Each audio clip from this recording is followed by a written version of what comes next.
రేవంత్ రెడ్డి ప్రారంభించారు. ఇప్పుడు లైవ్ చూద్దాం. వర్షాలు ఉపద్రవం కాదు, ఉత్తర భారతదేశం నుంచి మొదలు పెట్టుకుంటే పక్క రాష్ట్రాలలో కూడా ఈ సమస్య తీవ్రంగా ఉన్నది. వీటిని ముందుగానే ఊహించినాం, ముందుగానే ఆలోచన చేసినాం, శాస్త్రవేత్తలతో మాట్లాడినాం. ఒక మంచి ఆలోచన చేసి ఈ నగరాన్ని కాపాడుకోవాలంటే ఈ అత్యధికంగా కుంభవృష్టి, క్లౌడ్ బస్ట్ అని ఇంగ్లీష్ అంటున్నారు, తెలుగులో కుంభవృష్టి. ఒకప్పుడు కుంభవృష్టి వస్తే దివిసీమ ఉప్పెన లాంటి తుఫాన్లు వస్తే ఎంతోమంది కొట్టుకుపోయారు. మన కళ్ళ ముందే హృదయ విదారకమైన పరిస్థితులు మనం చూసినాం. 1908లో ఆనాడు వచ్చిన వర్షానికి హైదరాబాద్ నగరంలో వేలాది మంది చచ్చిపోయారు. ఆనాటి ప్రభు నిజాం ప్రభు అది చూసి ఆయన అసలు అంటే ఆ బాధను భరించలేక అప్పటికప్పుడు ఆలోచన చేసి ప్రపంచ స్థాయిలో సాంకేతిక నిపుణులను రప్పించి మోక్షగుండం విశ్వేశ్వరయ్యకు ఒక బాధ్యత అప్పచెప్పాడు. నా నగరంలో మళ్ళీ ఎప్పుడు వరదలు రావద్దు, నా నగర ప్రజల్ని కాపాడుకోవడానికి నేనేం చేయాలంటే ఆనాడు మోక్షగుండం విశ్వేశ్వరయ్య ఇచ్చిన ప్రణాళికనే ఈ మూసీ నది పరివాహక ప్రాంతం యొక్క అభివృద్ధి. పైన కట్టిన హిమాయత్ సాగర్, ఉస్మాన్ సాగర్, మచ్కుంద, వికారాబాద్ అడవుల్లో నుంచి మొదలైన మూసీ నది, రంగారెడ్డి జిల్లాలో మొదలైన ఈసా నది, ఈ రెండు కలిసి హైదరాబాదు నగరంలోకి వచ్చినప్పుడు మూసీ నదిగా మారుతున్నది. ఒకప్పుడు ఈ మూసీ నది నీటి ప్రవాహంతోనే కలకలలాడేది. కానీ కాలక్రమేణా ఈరోజు మురికి కూపంగా మారింది.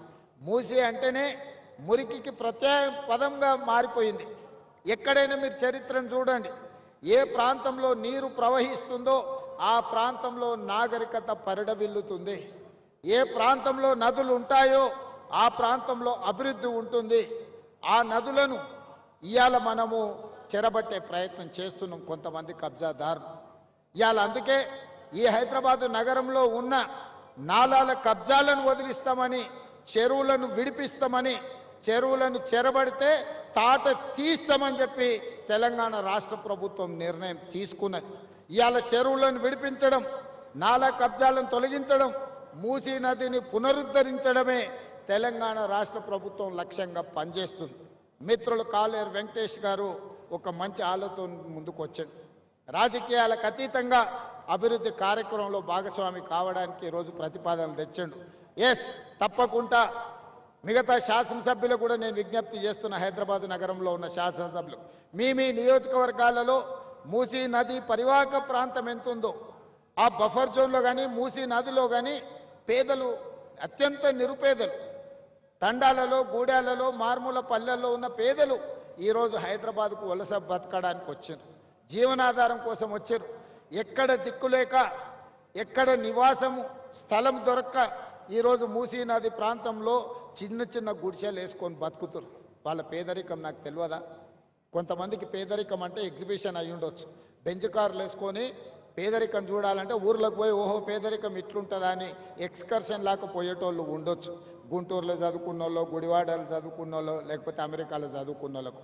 నాకు అట్లా కాదు. నేను పుట్టిన ప్రాంతం, నేను పెరిగిన ఊరు, పేదరికం నా కళ్ళ ముందు నేను చూసిన, దళితులు గిరిజనులు పడే కష్టాలు నేను చూసిన, మా ప్రాంతాల నుంచి వలస హైదరాబాద్కు బతకడానికి వచ్చేటోళ్ళని నేను చూసిన. ఈ అంబర్పేట ప్రాంతంలో పోతే మా ఊరోళ్ళే చాలా మంది ఉంటారు. మా జిల్లా వాళ్ళు అయితే, మా జిల్లా వాళ్ళు అనుకుంటే ఎవరినైనా గెలిపించేటంత మంది ఉన్నారు ఈ అంబర్పేట, ఈ మూసీ పరివాహక ప్రాంతంలో. వాళ్ళ పట్ల నాకు ప్రేమ ఉంటుంది, వాళ్ళ పట్ల నాకు అభిమానం ఉంటుంది, వాళ్ళకి సహాయం చేయాలన్న ఆలోచన ఉంటుంది. వాళ్ళని ఇబ్బంది పెట్టి నేను బాపుకునేది ఏమున్నది ఒకసారి ఆలోచన చేయాలి. నేనేమన్నా ఈ భూమిని, మూసీ నదిని చుట్టి నా సూట్ కేసులో పెట్టి నేనేమన్నా మా ఇంటికి తీసుకెళ్తానా? లేకపోతే విదేశాలలో దీన్ని తీసుకెళ్ళి దాచిపెట్టుకుంటానా? లేదు కదా. ఇవాళ ఈ ప్రాంతంలో అభివృద్ధి జరగాల్సిన అవసరం ఉంది, అనర్థాలను తగ్గించాల్సిన అవసరం ఉంది. మొన్న రాత్రి నుంచి కంటిన్యూస్గా ఇమ్లిబన్ బస్ స్టేషన్లో వేలాది మంది ప్రయాణికులు చిక్కుకుపోయిందంటే రాత్రి 3 వరకు అధికారులను అప్రమత్తం చేస్తూ నేను వాళ్ళకి ఏర్పాట్లు చేపించిన. దీనికి కారణం ఏంటి? ఈరోజు ప్రకృతిలో విపరీతమైన మార్పులు వచ్చినాయి. దాంతో మీరు ఊహించనంత వర్షం గంట 2 గంటల్లోనే 40-50 సెంటీమీటర్లు కురిసే పరిస్థితి వచ్చింది. దాన్ని తట్టుకునే వ్యవస్థ మనకు లేదు ఈనాటి వరకు. అందుకే ఈరోజు భవిష్యత్తులో దానికి తట్టుకోవడానికి అవసరమైన ఏర్పాట్లను చేసుకోవాలి.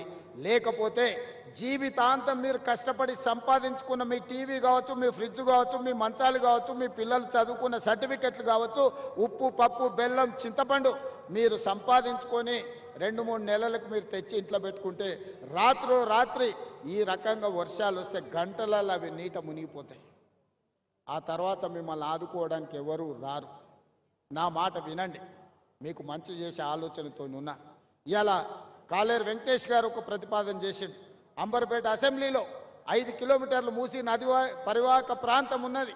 ఈ బఫర్ జోన్లో కొంతమంది పేదలు ఇండ్లు కట్టుకుండ్రు, వాళ్ళకి డబుల్ బెడ్రూమ్ ఇండ్లు కట్టించండి అంబర్పేటలో అని. తప్పకుండా వేదిక మీద ఉన్న మా ఇన్ఛార్జ్ మంత్రి పొన్నం ప్రభాకర్ గారికి నేను ఆదేశాలు ఇస్తున్నా. హైదరాబాద్ కలెక్టర్కి, మున్సిపల్ కమిషనర్ గారికి నేను ఆదేశాలు ఇస్తున్నా. తక్షణమే అంబర్పేటకు సంబంధించిన ఒక ప్రత్యేక రివ్యూ పొన్నం ప్రభాకర్ గారు తీసుకుంటారు. మీరు క్షేత్రస్థాయిలో మొత్తం పర్యటన చేసి, నేను మున్సిపల్ అధికారులకు కూడా అందరికి ఆదేశాలు ఇస్తున్నా. మీరు మొత్తం తిరగండి, ఎన్యూమరేట్ చేయండి, ఎవరెవరు ఉన్నారు పేదలు లిస్టు తీయండి, వాళ్ళ పరిస్థితి ఏంది అంచనా వేయండి. ఇవాళ వాళ్లకు పునరావాసం కల్పించడమే కాదు, ఈడ ఇన్ని ఆఫీసులు లేవంటే నేనే ఆశ్చర్యపోతున్నా. రిజిస్ట్రేషన్ ఆఫీసు లేదు, లేకపోతే ట్రాన్స్పోర్ట్ ఆఫీసు లేదు, ఏ ఆఫీసు లేదు అన్నాడు వెంకటేష్. ఒకదానికి అటు పోవాలి, ఒకదానికి ఇటు పోవాలి. 100% ఈ కాన్స్టిట్యున్సీకి సంబంధించిన అన్ని వసూలుతో కూడుకున్న ఒక క్యాంపస్నే ఒక మినీ సెక్రటేరియట్ లాగా అంబర్పేటలో మీకు కట్టించే బాధ్యత నాది. ఏమేమి ఆఫీసులు కావాలనో లిస్ట్ అవుట్ చేయండి. ఈ ప్రాంత ప్రజలకు అవసరమైన ఏమేమి కావాలనో అన్ని ఆలోచన చేయండి.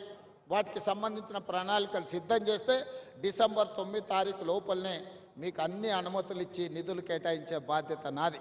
2 నెలల్లో క్షేత్రస్థాయి పర్యటన చేసి అన్ని అంచనాలు తయారు చేయండి.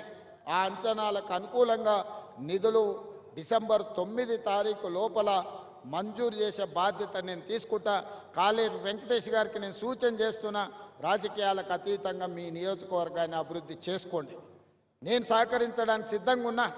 మీరు అడగకుండా, మీరు అంశాలను ప్రస్తావించకుండా, మీరు ప్రతిపాదనలు సిద్ధం చేసుకోకపోతే నేను సహాయం చేయాలన్నా కూడా నేను చెయ్యలేను.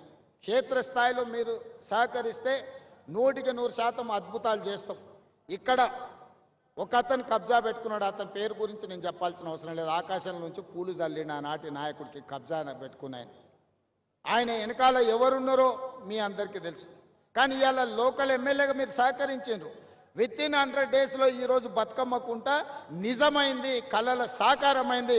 మా విమలక్క చెప్తుంది, మా తండ్రి గారు ఇక్కడనే ఉండి మేము ఎన్నోసార్లు కొట్లాడినామన్నా, మా జన్మలో ఇది ఇట్లా చూస్తామని నేను అనుకోలే. అందుకే నేను జిల్లాల కార్యక్రమాన్ని కూడా రద్దు చేసుకొని ఇక్కడికి వచ్చినాను. మీరందరూ స్థానిక ప్రజాప్రతినిధులు సహకరించినందుకే నేను ఇది చేయగలిగిన. నేను ఒక్కరిని చేసే పని కాదు ఇది. మీరందరూ సహకరిస్తే నేను నిర్ణయం తీసుకోగలుగుతా. నేను ఒక టీం లీడర్గా మిమ్మల్ని అందరినీ లీడ్ చేయగలుగుతా. ఒక విజన్ గల ప్రజాప్రతినిధిగా హైదరాబాదు నగరం అంతర్జాతీయ నగరంగా తీర్చిదిద్దుతా. అదే క్రమంలో పేదలకు ఎట్లా మేలు చేయాలో మీరు సూచనలు ఇవ్వండి. పేదలకు అన్యాయం చేసే పని ఏది చెయ్యను. మీరు గుర్తుపెట్టుకోండి, అక్కడ హైటెక్ సిటీ దగ్గర కన్వెన్షన్ కూలిందంటారు. ఎవరు? నాగార్జున గారు, ఆగర్భ శ్రీమంతుడు, ఒక పెద్ద సినిమా స్టార్. కానీ అక్కడ తుమ్మిడికుంట అనే మొత్తం చెరువునే కబ్జా పెట్టుకుని, నాకు కూడా మంచి మిత్రుడు. మేము అడిగి చూసినాం. వారు కొంచెం వారికి ఉన్న పాత సావాసం, పాత మిత్రుల వల్ల కొంత ఆలోచన చేసిండు. మా అధికారులు పోయి దాన్ని తొలగించారు. తర్వాత ఆయన్ని ముందుకు వచ్చి, సరే ఇట్లాంటివి ఇంకా నాకు వద్దు వివాదాలు, నేను ప్రజలకు ఆదర్శంగా ఉండదలుచుకున్నా, ఈ చెరువు పునరుద్ధరణ కోసం 2 ఎకరాల భూమిని నేనే అప్పచెప్తా అని చెప్పి నాగార్జున గారు ఈరోజు ముందుకు వచ్చి ఈరోజు మనకు అప్పచెప్పాడు. అలాంటి సందర్భాలు వస్తే మేము అభినందిస్తాము. సున్నం చెరువు దగ్గర ఎవడో అమాయకులను చేసి అమ్ముకుంటే, చెరువు మధ్యలో వాళ్ళు నిర్మించుకుంటే తొలగించమని ఎన్నిసార్లు చెప్పినా తొలగించకపోతే మనం తొలగించాల్సి వస్తుంది. దయచేసి నేను పేద ప్రజలకు విజ్ఞప్తి చేస్తున్నా. మాయగాళ్ళు మహానగరంలో చాలామంది ఉంటారు. వాళ్ళకు ముఠా నాయకుడు ఇంకొకడు ఉండొచ్చు. వాళ్ళందరూ కలిసి ఈ మహానగరంలో వివిధ ప్రాంతాల నుంచి వచ్చిన పేదల్ని మాయ చేసి ప్రభుత్వ స్థలాలను మీకు అమ్ముతే అగ్గోకు సగ్గోకు వస్తుందని తీసుకోకండి. మీకందరికీ ఏ రకంగా ఆదుకోవాలనో ప్రభుత్వం ఆలోచన చేస్తుంది, ఒక మంచి నిర్ణయం తీసుకుంటుంది. అందుకే మనస్ఫూర్తిగా దసరా పండుగ సందర్భంగా ఈ నగరవాసులందరూ మూసీ నది పునరుజ్జీవం కోసం సహకరించండి. మూసీ నది పరివాహక ప్రాంతంలో ఎవరెవరైతే నివాసం కోల్పోతుండ్రో వాళ్ళందరికీ శాశ్వత నివాసాన్ని ఏర్పాటు చేసే బాధ్యత తెలంగాణ రాష్ట్ర ప్రభుత్వం తీసుకుంటుంది. ఎవరిని